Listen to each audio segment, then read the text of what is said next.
Welcome to JH. Here is how to resolve the profile update failed error on the X app. Launch the X application on your device and select your profile icon found in the upper left corner. Click on your profile again to access it.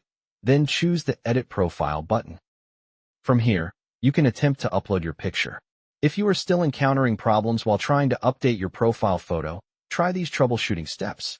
Close the X app and navigate to your phone's settings menu. Scroll down until you find the Apps or Applications section. Locate X in the list and select it. Open the Permissions tab and make sure that every required permission, including your camera, location, and microphone, is set to allowed for the app. Once those permissions are enabled, return to the previous screen and select Storage or Storage Usage. First, tap Clear Cache to remove temporary files. Next, select Clear Data or Clear Storage to reset the application's stored information. Confirm the deletion of the app data, then restart the X app and log back into your account. You should now be able to upload your profile picture successfully without any further errors.